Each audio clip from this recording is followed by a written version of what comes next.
Voltamos com o último bloco do programa Ponto de Vista. Estou aqui com o professor Charles Leng, ele que é psicanalista, doutor em psicologia clínica pela PUC de São Paulo e professor no Instituto de Psicologia e no programa de mestrado em psicologia da UFAL. Nós falávamos que nessa parte de amadurecimento, de uma forma, né, você tem a questão da alienação. Ela é necessária em algum momento, professor? A alienação ela é fundamental, né? Porque o início da nossa vida psíquica se dá a partir do outro, né? A mãe, depois o pai, ou seja, a criança ela se constitui como uma parte do outro, né? Então a gente aprende a falar imitando, copiando, a gente aprende a pensar imitando, copiando, né? Então pegar o caso da fala, né? No início a gente repete como um papagaio as palavras do outro sem saber o que está dizendo, né? Agora é necessário que ocorra um processo de separação, né? Quando você começa a falar com voz própria, né? E dizer as coisas, eu penso, eu acho, eu discordo, não, sim. Esse processo da alienação e de pensar próprio é um processo de ruptura? O processo de separação, ele é um processo de ruptura. São rupturas necessárias, né? Então, que a gente estava falando isso da questão da psicoterapia. O sujeito, ele repassar seu campo de alienação, né? No que ele está alienado ainda e quais as separações que ele fez e quais as separações que ele não fez. E, em geral, essas separações são rupturas, né? No momento, vamos pegar um fenômeno vital, casamento. Né? A vida inteira você ouve uma série de coisas sobre sexo, sobre os vizinhos, sobre os outros, sobre coisas que você pode não fazer, pode fazer. E de repente você casa, você tem que assumir uma casa e você pode fazer uma série de coisas que antes você não fazia, não podia fazer. Você tem que romper com a sua família de origem para você conseguir viver um casamento, né? Então, todo o seu casamento, no futuro, ele primeiro é vivido através do casamento dos seus pais, casamento dos seus tios. Você aprende o que é um relacionamento, como lidar com conflitos, como lidar com dissabores, com o cotidiano, uma série de coisas. Então, você aprende isso primeiro passivamente.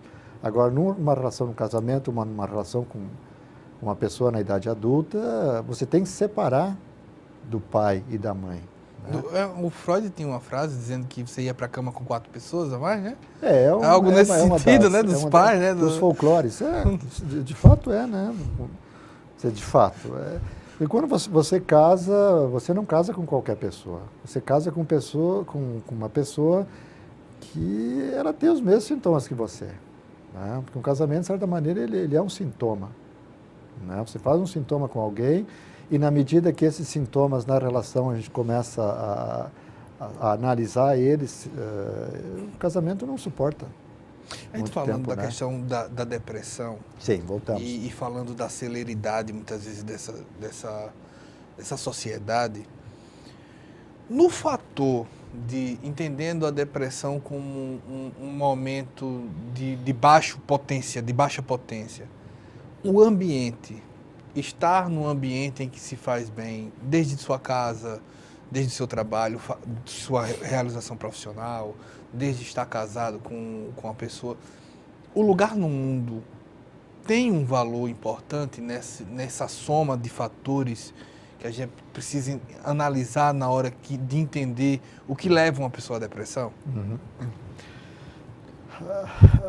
Olha, eu sou psicanalista, né? Como eu já te disse antes, psicanálise e muitas vertentes na psicologia não é uma nova moral, né? No sentido de dizer, bom, se as pessoas viverem tranquilamente, se elas tomarem ar fresco todo dia, sol, né? Ensinar novas formas de viver. Não se trata disso e as pessoas que estão vendendo isso, em geral, elas ganham muito dinheiro não pela felicidade pessoal delas, obtida através do que elas dizem, mas elas ganham muito dinheiro vendendo livros, dizendo como fazer o que elas não fazem, de fato, certo? Então, é como aquele sujeito escreve um livro para ensinar as pessoas a ficarem ricas, só que ela ficou rica vendendo o livro não seguindo o que ela está ensinando. Então, psicanálise, psicologia, ela não segue esse caminho, né?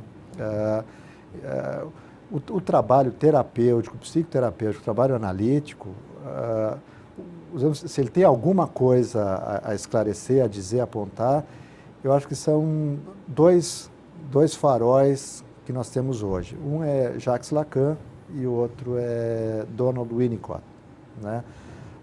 O segundo, Winnicott, que é um psicanalista inglês, ele aponta uma coisa que eu acho que é importante hoje, que na nossa sociedade nós perdemos a dimensão do bem feito, do trabalho criativo.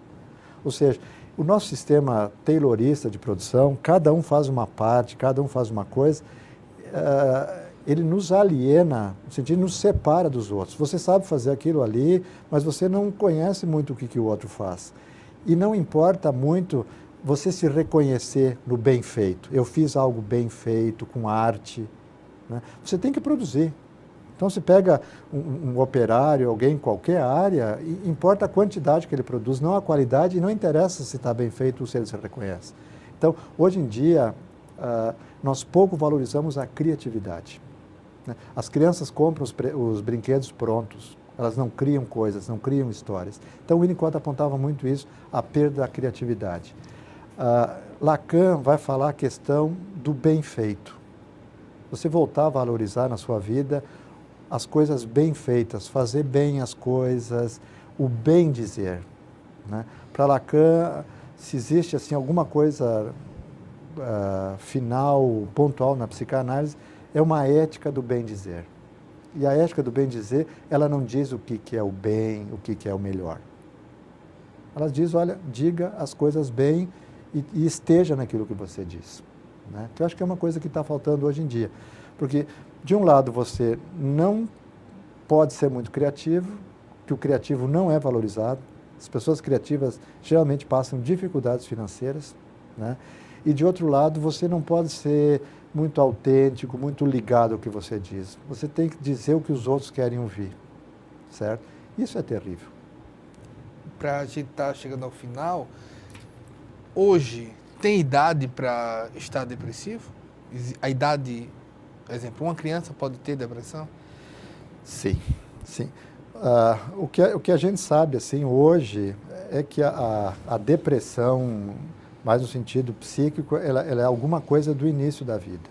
É um acidente de início da vida. Ou seja, nesse momento que a criança depende plenamente do outro, há alguma coisa no outro que carece, que caduca, que manca. Então, são fenômenos na vida inicial, na vida do bebê, que vão repercutir por toda a vida. Digamos assim, um exemplo, né? Mães que se deprimem na primeira infância. Mães que se deprimem com o bebê e que se retiram, se afastam. Então, alguma coisa a mãe revive quando ela tem o bebê, ou alguma coisa acontece na vida da mãe que essa mãe não pode se dispor plenamente para a criança. Então, digamos assim, são síndromes de mães mortas, né? Mães que não conseguem dar conta, atender, não conseguem se relacionar com o bebê naquilo que o bebê precisa nesse momento. E isso vai criando marcas psíquicas, vazios psíquicos, que na idade, depois na primeira infância, na adolescência, isso reverbera, volta, né? Então, é uma coisa que já nos bebês, né? Quer dizer, os primeiros diagnósticos já são em torno de 7 meses. Depressão de bebê, 7 meses de vida, né? Depois a gente pode identificar na infância crianças não fazem amigos, crianças entediadas, desinteressadas, crianças que se cansam facilmente. Isso depois na adolescência, adolescentes solitários, adolescentes que não têm amigos, adolescentes que têm uma imagem muito ruim de si mesmos, adolescentes que não conseguem ver o futuro. Então, são sinais que a gente já tem que prestar atenção, né? Muito bem. Professor Dr. Charles Lang, muito obrigado mais uma vez por ter aceitado nosso convite e dado essas orientações ao público. Até a próxima. Até a próxima. Nós agradecemos também a você pela audiência. Esperamos uma próxima oportunidade. Até mais.